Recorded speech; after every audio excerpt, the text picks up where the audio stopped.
ओम नमः शिवाय। भारत माता ಶಿವಶಕ್ತಿ ಅವತಾರ್ ಸತ್ಯ ಗೀತಾ ಮುರಳಿ.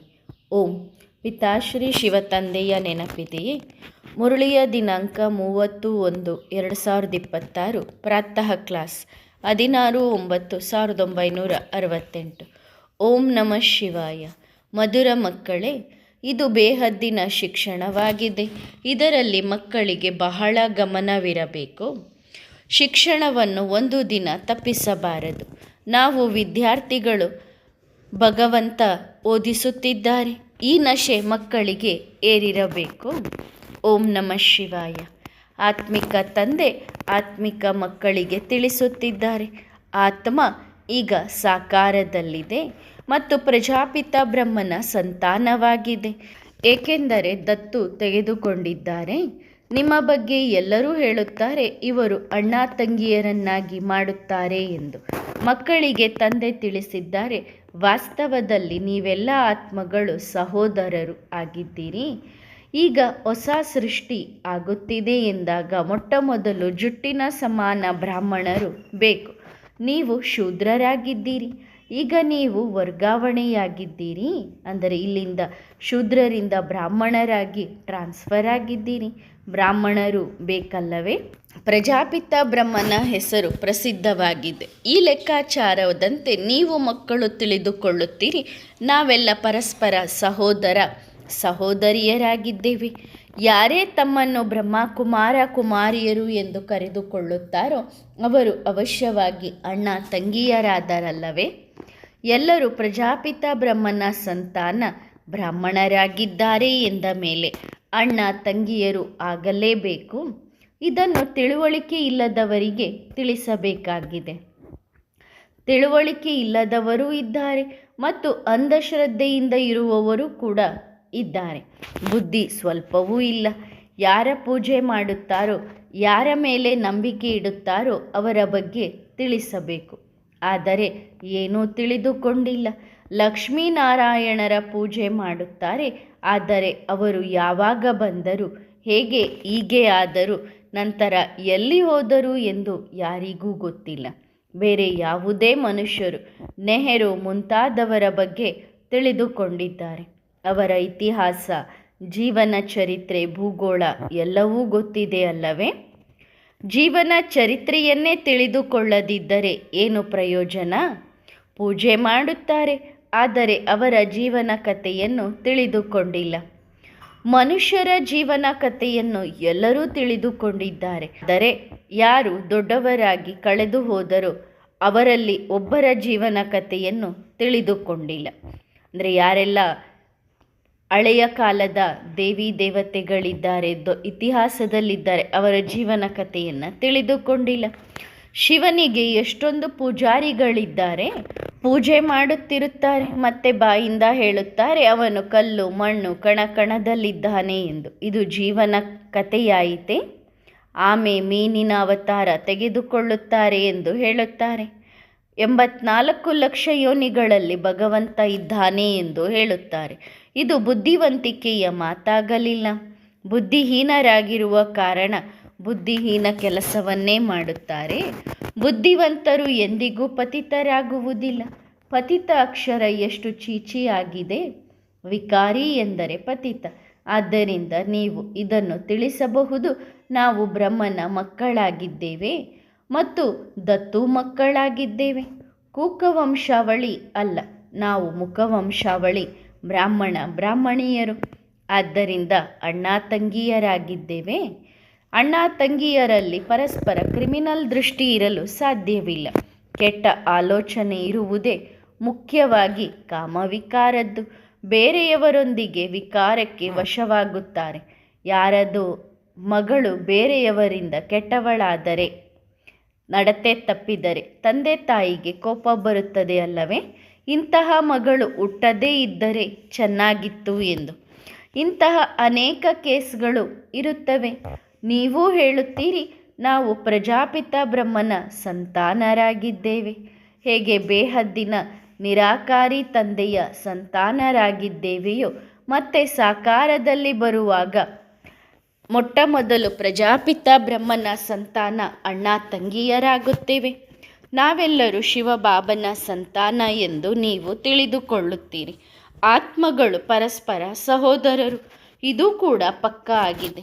ಜಗತ್ತಿಗೆ ಏನೋ ಗೊತ್ತಿಲ್ಲ, ಸುಮ್ಮನೆ ಹಾಗೆಯೇ ಹೇಳುತ್ತಾರೆ. ನೀವು ತಿಳಿಸಬಹುದು, ಎಲ್ಲ ಆತ್ಮಗಳ ತಂದೆ ಆ ಒಬ್ಬರೇ ಆಗಿದ್ದಾರೆ. ಅವರನ್ನೇ ಎಲ್ಲರೂ ಕೂಗುತ್ತಾರೆ. ನೀವು ಚಿತ್ರದಲ್ಲೂ ತೋರಿಸಿದ್ದೀರಿ. ದೊಡ್ಡ ದೊಡ್ಡ ಧರ್ಮದವರೂ ಕೂಡ ಆ ನಿರಾಕಾರ ತಂದೆಯನ್ನು ನಂಬುತ್ತಾರೆ. ಅವರು ನಿರಾಕಾರಿ ಆತ್ಮಗಳ ತಂದೆ ಮತ್ತು ಸಾಕಾರದಲ್ಲಿ ಎಲ್ಲರ ತಂದೆ ಪ್ರಜಾಪಿತ ಬ್ರಹ್ಮ ಆಗಿದ್ದಾರೆ. ಇವರಿಂದಲೇ ವೃದ್ಧಿಯಾಗುತ್ತಾ ಹೋಗುತ್ತದೆ. ಭಿನ್ನ ಭಿನ್ನ ಧರ್ಮಗಳಲ್ಲಿ ಬರುತ್ತಾರೆ. ಆತ್ಮವಂತೂ ಈ ಶರೀರದಿಂದ ಭಿನ್ನವಾಗಿದೆ.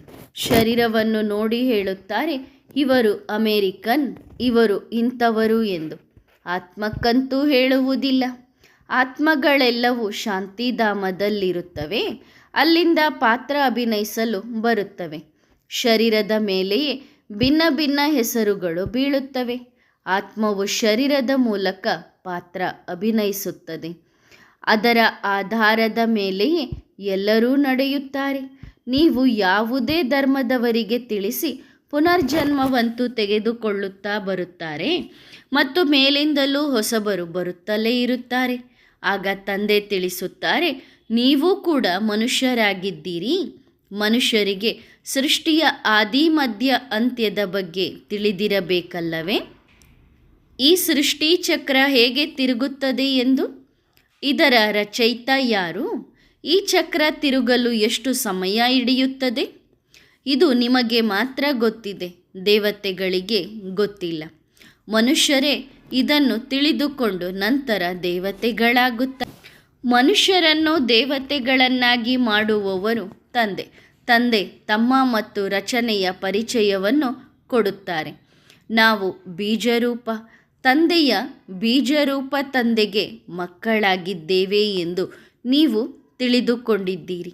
ಹೇಗೆ ತಂದೆ ಆ ಉಲ್ಟಾ ವೃಕ್ಷವನ್ನು ತಿಳಿದುಕೊಂಡಿದ್ದಾರೋ ನಾವೂ ಸಹ ತಿಳಿದುಕೊಂಡಿದ್ದೇವೆ. ಮನುಷ್ಯರು ಮನುಷ್ಯರಿಗೆ ಎಂದಿಗೂ ಇದನ್ನು ತಿಳಿಸಲು ಸಾಧ್ಯವಿಲ್ಲ. ನೀವೂ ಸಹ ಮನುಷ್ಯರೇ, ಆದರೆ ನಿಮಗೆ ತಂದೆ ತಿಳಿಸಿದ್ದಾರೆ. ಏಕೆಂದರೆ ನೀವು ಬ್ರಹ್ಮನ ಮಕ್ಕಳಾಗಿದ್ದೀರಿ. ಯಾರಾದರೂ ಇಲ್ಲಿಗೆ ಬರದಿದ್ದರೆ, ಅಂದರೆ ಜ್ಞಾನವನ್ನು ಕೇಳಲು ಬರದಿದ್ದರೆ ಅವರು ಹೇಗೆ ತಿಳಿದುಕೊಳ್ಳಲು ಸಾಧ್ಯ? ಯಾವಾಗ ಪೂರ್ತಿ ಕೋರ್ಸ್ ತೆಗೆದುಕೊಂಡು ಅರ್ಥ ಮಾಡಿಕೊಳ್ಳುತ್ತಾರೋ ಆಗ ಬ್ರಾಹ್ಮಣರ ಸಭೆಯಲ್ಲಿ ಬರುತ್ತಾರೆ. ಇದನ್ನು ಇಂದ್ರನ ಸಭೆ ಎಂದು ಕರೆಯುತ್ತಾರೆ. ಇಂದ್ರ ಎಂದರೆ ಅವರೇನು ನೀರಿನ ಮಳೆ ಸುರಿಸುವುದಿಲ್ಲ. ಇದಕ್ಕೆ ಇಂದ್ರ ಸಭೆ ಎಂದು ಹೇಳಲಾಗುತ್ತದೆ. ನೀವು ಪರಿಗಳಾಗಬೇಕಿದೆ. ಅನೇಕ ಪ್ರಕಾರದ ಪರಿಗಳ ಗಾಯನ ಮಾಡಲಾಗಿದೆ. ಯಾರದಾದರೂ ಮಗಳು ಬಹಳ ಚೆಂದಾಗಿ ಶೋಭಾಯಮಾನವಾಗಿದ್ದಾರೆ ಹೇಳುತ್ತಾರಲ್ಲವೇ, ಇವಳು ಪರಿಯಂತಿದ್ದಾಳೆ ಎಂದು. ಪೌಡರ್ ಮುಂತಾದವುಗಳನ್ನು ಹಚ್ಚಿಕೊಂಡು ಸುಂದರವಾಗಿ ಕಾಣುತ್ತಾರೆ. ಸತ್ಯಯುಗದಲ್ಲಿ ನೀವು ಪರಿಗಳು ಪವಿತ್ರರಾಗುತ್ತೀರಿ. ಈಗ ನೀವು ಜ್ಞಾನ ಸ್ನಾನದಿಂದ ಪರಿಗಳಾಗಿ ಹೊರಬರುತ್ತೀರಿ. ನೀವು ತಿಳಿದುಕೊಳ್ಳುತ್ತೀರಿ, ನಾವು ಏನಿದ್ದೆವು, ಏನಾಗುತ್ತಿದ್ದೇವೆ. ಯಾರು ಸದಾ ಪವಿತ್ರ ತಂದೆಯಾಗಿದ್ದಾರೋ, ಸದಾ ಸುಂದರವಾಗಿ ಇದ್ದಾರೋ ಆ ಪ್ರಯಾಣಿಕರು ನಿಮ್ಮನ್ನು ಅಂಥವರನ್ನಾಗಿ ಸದಾ ಪವಿತ್ರ, ಸದಾ ಸುಂದರ ಮಾಡುತ್ತಾರೆ. ಅವರು ಸದಾ ಸುಂದರ, ಎಂದಿಗೂ ಕಪ್ಪಾಗುವುದಿಲ್ಲ.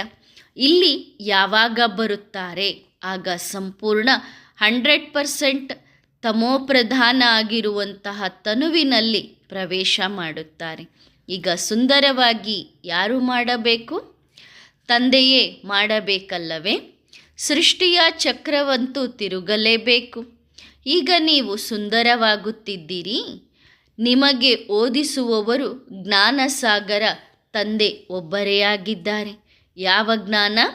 ರಚಯಿತ ಮತ್ತು ರಚನೆಯ ಆದಿ ಮಧ್ಯ ಅಂತ್ಯದ ಜ್ಞಾನ. ಆ ಜ್ಞಾನ ಸಾಗರ ತಂದೆಯ ಬಳಿಯೇ ಇದೆ. ಅವರೇ ಜ್ಞಾನದ ಸಾಗರ, ಪ್ರೇಮದ ಸಾಗರ. ಆ ತಂದೆಯ ಮಹಿಮೆಯನ್ನು ಏನನ್ನು ಗಾಯನ ಮಾಡಲಾಗುತ್ತದೆಯೋ ಅದು ಲೌಕಿಕ ತಂದೆಯದಾಗಲು ಸಾಧ್ಯವೇ ಇಲ್ಲ. ಬೇಹದ್ದಿನ ತಂದೆಯದೇ ಮಹಿಮೆಯಾಗಿದೆ. ಅವರನ್ನೇ ಎಲ್ಲರೂ ಕೂಗುತ್ತಾರೆ, ಹೇ ತಂದೆಯೇ, ನೀನು ಬಂದು ನಮ್ಮನ್ನು ಅಂತಹ ಮಹಿಮೆ ಉಳ್ಳವರನ್ನಾಗಿ ಮಾಡಿ ಎಂದು. ಈಗ ನೀವು ಆಗುತ್ತಿದ್ದೀರಿ ಅಲ್ಲವೇ? ನಂಬರ್ ವಾರ್ ಪುರುಷಾರ್ಥದ ಅನುಸಾರ ಆಗುತ್ತಿದ್ದೀರಿ. ಶಿಕ್ಷಣದಲ್ಲಿ ಎಲ್ಲರೂ ಏಕರಸವಾಗಿ ಇರುವುದಿಲ್ಲ. ಹಗಲು ರಾತ್ರಿಯ ವ್ಯತ್ಯಾಸವಿರುತ್ತದೆ. ನಿಮ್ಮ ಬಳಿಯೂ ಬಹಳಷ್ಟು ಜನ ಬರುತ್ತಾರೆ. ಬ್ರಾಹ್ಮಣರು ಆಗಲೇಬೇಕು. ಮತ್ತೆ ಕೆಲವರು ಚೆನ್ನಾಗಿ ಓದುತ್ತಾರೆ, ಕೆಲವರು ಕಡಿಮೆ. ಶಿಕ್ಷಣದಲ್ಲಿ ಎಲ್ಲರಿಗಿಂತ ಉತ್ತಮವಾಗಿದ್ದರೆ ಆಗ ಇತರರಿಗೂ ಓದಿಸಲು ಸಾಧ್ಯವಾಗುತ್ತದೆ. ನೀವು ತಿಳಿದುಕೊಳ್ಳಬಹುದು, ಎಷ್ಟೊಂದು ಕಾಲೇಜುಗಳು ತೆರೆಯುತ್ತಲೇ ಇರುತ್ತವೆ.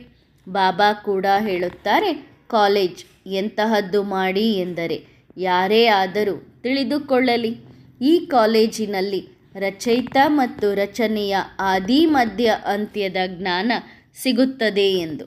ತಂದೆ ಭಾರತದಲ್ಲೇ ಬರುತ್ತಾರೆ. ಆದ್ದರಿಂದ ಭಾರತದಲ್ಲೇ ಕಾಲೇಜ್ ಮುಂತಾದವುಗಳನ್ನು ತೆರೆಯುತ್ತಾ ಇರುತ್ತಾರೆ. ಮುಂದೆ ಹೋಗುತ್ತಾ ಬಹಳಷ್ಟು ತೆರೆಯಲ್ಪಡುತ್ತವೆ. ಬಹಳಷ್ಟು ಕಾಲೇಜ್, ಯೂನಿವರ್ಸಿಟಿ ಮುಂತಾದವು ಬೇಕಲ್ಲವೇ? ಅಲ್ಲಿ ಬಹಳಷ್ಟು ಜನ ಬಂದು ಓದುತ್ತಾರೆ. ನಂತರ ಯಾವಾಗ ಶಿಕ್ಷಣ ಪೂರ್ಣವಾಗುವುದು ಆಗ ಆದಿ ಸನಾತನ ದೇವಿ ದೇವತಾ ಧರ್ಮದಲ್ಲಿ ಎಲ್ಲರೂ ವರ್ಗಾವಣೆಯಾಗುತ್ತಾರೆ. ಅರ್ಥಾತ್ ಮನುಷ್ಯರಿಂದ ದೇವತೆಗಳಾಗುತ್ತಾರೆ.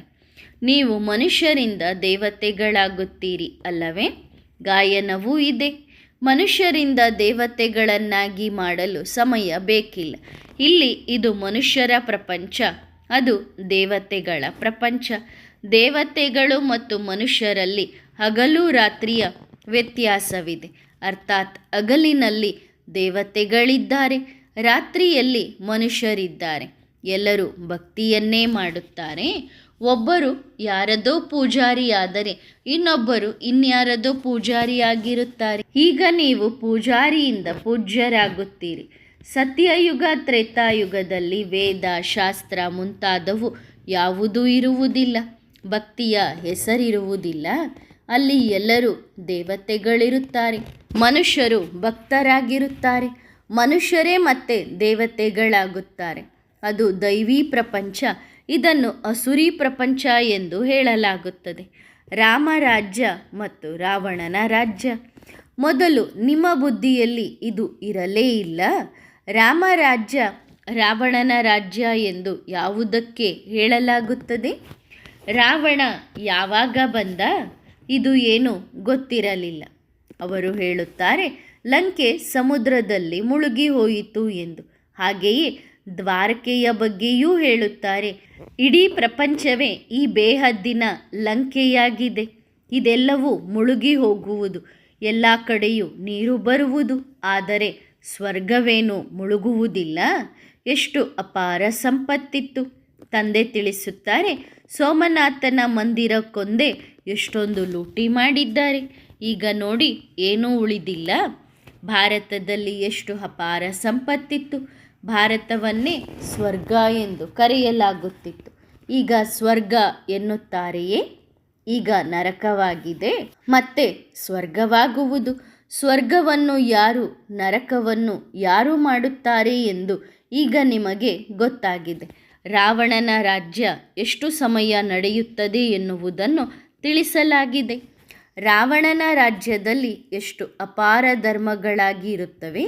ರಾಮರಾಜ್ಯದಲ್ಲಿ ಕೇವಲ ಸೂರ್ಯವಂಶಿ, ಚಂದ್ರವಂಶಿಗಳಿರುತ್ತಾರೆ. ಈಗ ನೀವು ಓದುತ್ತಿದ್ದೀರಿ. ಈ ಶಿಕ್ಷಣ ಬೇರೆ ಯಾರ ಬುದ್ಧಿಯಲ್ಲೂ ಇಲ್ಲ. ಅವರು ಇರುವುದೇ ರಾವಣನ ರಾಜ್ಯದಲ್ಲಿ. ರಾಮರಾಜ್ಯ ಇರುವುದು ಸತ್ಯಯುಗದಲ್ಲಿ. ತಂದೆ ಹೇಳುತ್ತಾರೆ, ನಾನು ನಿಮ್ಮನ್ನು ಯೋಗ್ಯರನ್ನಾಗಿ ಮಾಡುತ್ತೇನೆ. ಅಯೋಗ್ಯರನ್ನಾಗಿ ಯಾರು ಮಾಡುತ್ತಾರೆ? ದೇವತೆಗಳ ಯೋಗ್ಯತೆಯ ಮಹಿಮೆ ಮತ್ತು ತಮ್ಮ ಅಯೋಗ್ಯತೆಯ ಮಹಿಮೆಯನ್ನು ಗಾಯನ ಮಾಡುತ್ತಾರೆ. ತಂದೆ ತಿಳಿಸುತ್ತಾರೆ, ನೀವು ಯಾವಾಗ ಪೂಜ್ಯರಾಗಿದ್ದೀರೋ ಆಗ ಅದು ಹೊಸ ಪ್ರಪಂಚವಾಗಿತ್ತು. ಅಲ್ಲಿ ಬಹಳ ಕಡಿಮೆ ಮನುಷ್ಯರಿದ್ದರು. ಈಗ ನೀವು ಮಕ್ಕಳಿಗೆ ಬಹಳ ಖುಷಿ ಇರಬೇಕು. ಅಣ್ಣ ತಂಗಿಯರಂತೂ ಆಗುತ್ತೀರಿ ಅಲ್ಲವೇ? ಅವರೂ ಕೂಡ ಅಣ್ಣ ತಂಗಿ ಎಂದು ಹೇಳುತ್ತಾರೆ. ಇವರು ಮನೆ ಸಂಸಾರ ಕೆಡಿಸುತ್ತಾರೆ ಎಂದು ಹೇಳುತ್ತಾರೆ. ಅವರೇ ಮತ್ತೆ ಬಂದು ಶಿಕ್ಷಣ ಪಡೆಯುತ್ತಾರೆ. ಯಾರು ಈ ರೀತಿ ನಿಂದನೆಯ ಮಾತುಗಳನ್ನ ಮಾತಾಡಿರ್ತಾರೆ ಅವರೇ ಮತ್ತೆ ಬಂದು ಜ್ಞಾನವನ್ನು ಕೇಳುತ್ತಾರೆ. ಇಲ್ಲಿಗೆ ಬರುವುದರಿಂದ ಜ್ಞಾನ ಬಹಳ ಚೆನ್ನಾಗಿದೆ ಎಂದು ತಿಳಿದುಕೊಳ್ಳುತ್ತಾರೆ, ಅರ್ಥ ಮಾಡಿಕೊಳ್ಳುತ್ತಾರೆ. ಅಣ್ಣ ತಂಗಿಯರಾಗದೆ ಪವಿತ್ರತೆ ಎಲ್ಲಿಂದ ಬರಬೇಕು? ಎಲ್ಲವೂ ಪವಿತ್ರತೆಯ ಮೇಲೆಯೇ ಆಧಾರವಾಗಿದೆ. ತಂದೆ ಬರುವುದು ಕೂಡ ಮಗಧ ದೇಶದಲ್ಲಿ, ಅಂದರೆ ಭಾರತದಲ್ಲಿ. ಯಾವುದು ಬಹಳ ಬಿದ್ದಿರುವ ದೇಶವಾಗಿದೆಯೋ, ಬಹಳ ಪತಿತವಾಗಿದೆಯೋ ಅಲ್ಲಿ ತಂದೆ ಬರುತ್ತಾರೆ. ಆಹಾರ ಪದ್ಧತಿ ಕೂಡ ಬಹಳ ಕೊಳಕಾಗಿದೆ. ತಂದೆ ಹೇಳುತ್ತಾರೆ, ನಾನು ಬಹಳ ಜನ್ಮಗಳ ಅಂತ್ಯದ ಶರೀರದಲ್ಲಿ ಪ್ರವೇಶ ಮಾಡುತ್ತೇನೆ. ಇವರೇ 84 ಜನ್ಮಗಳನ್ನು ತೆಗೆದುಕೊಳ್ಳುತ್ತಾರೆ. Last so fast, first so last. ಉದಾಹರಣೆಯಂತೂ ಒಬ್ಬರದ್ದೇ ಹೇಳುತ್ತಾರೆ ಅಲ್ಲವೇ? ನಿಮ್ಮ ರಾಜಮನೆತನ ಸ್ಥಾಪನೆಯಾಗಲಿದೆ. ಎಷ್ಟೆಷ್ಟು ಚೆನ್ನಾಗಿ ಅರ್ಥ ಮಾಡಿಕೊಳ್ಳುತ್ತಾ ಹೋಗುತ್ತಾರೋ ಅಷ್ಟು ನಿಮ್ಮ ಬಳಿ ಬಹಳಷ್ಟು ಜನ ಬರುತ್ತಿರುತ್ತಾರೆ. ಈಗ ಇದು ಬಹಳ ಚಿಕ್ಕ ವೃಕ್ಷವಾಗಿದೆ. ಬಿರುಗಾಳಿಗಳು ಬೀಸುತ್ತವೆ.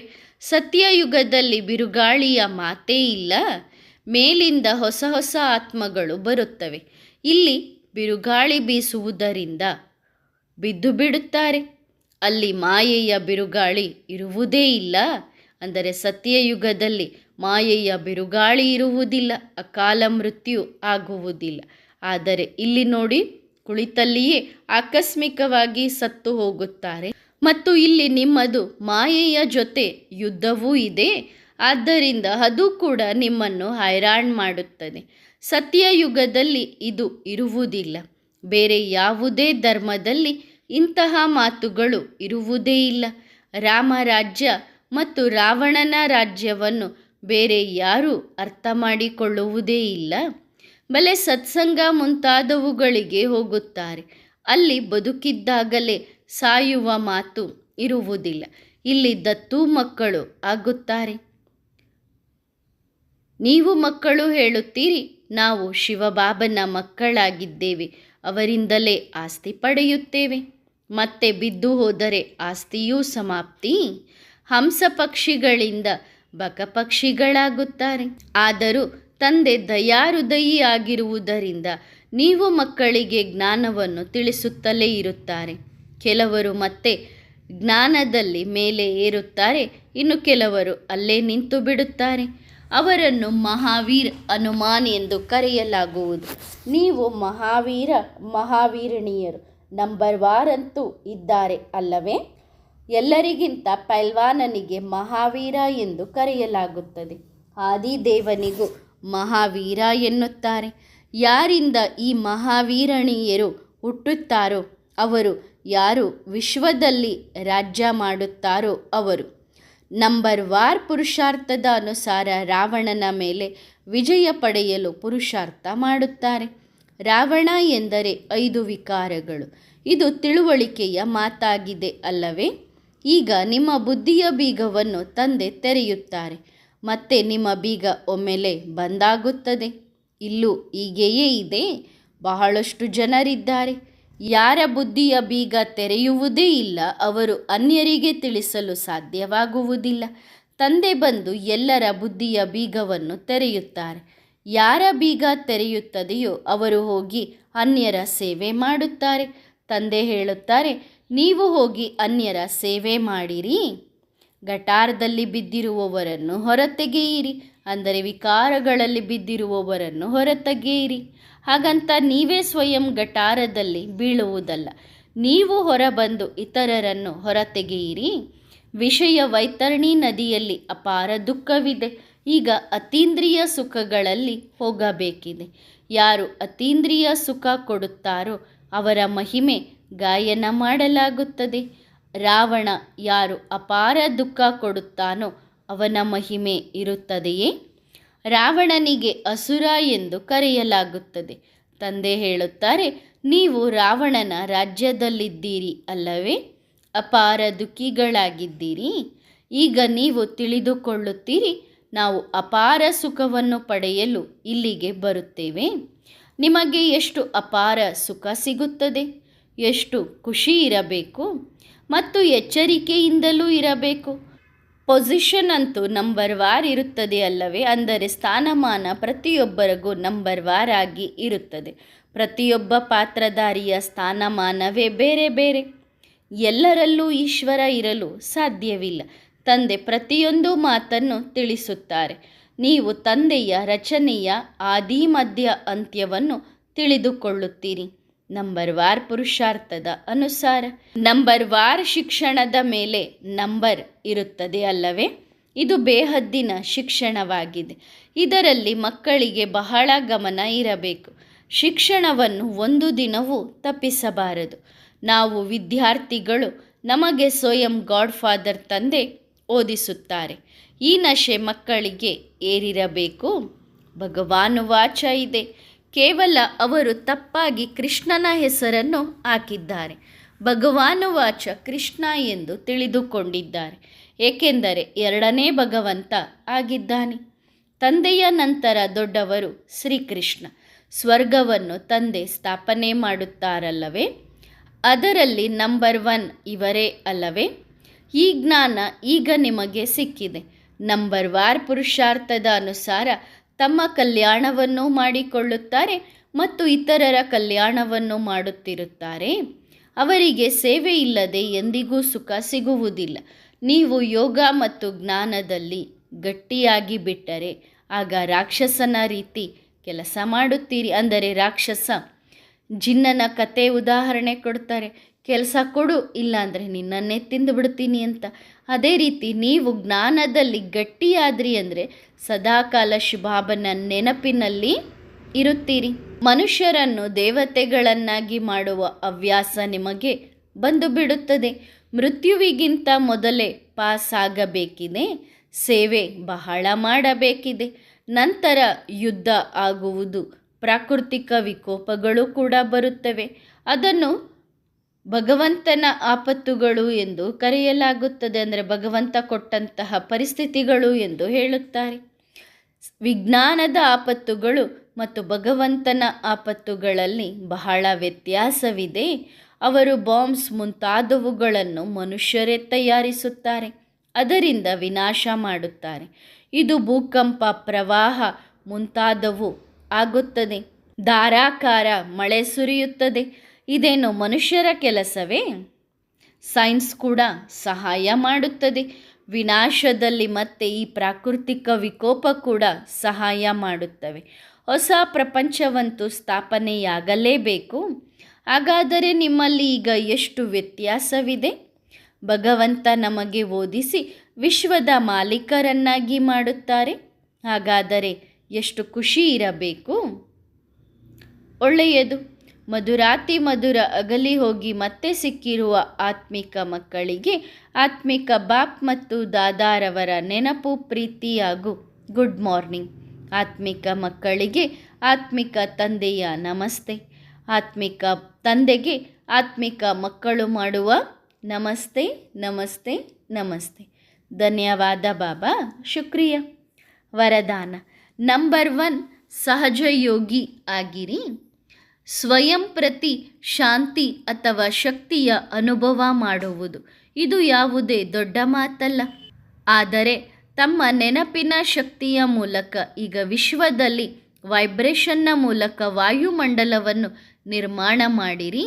ಆಗ ನಂಬರ್ 1 ಸಹಜ ರಾಜಯೋಗಿ ಎಂದು ಹೇಳಲಾಗುವುದು. ಒಳ್ಳೆಯದು. ಓಂ ನಮಃ ಶಿವಾಯ.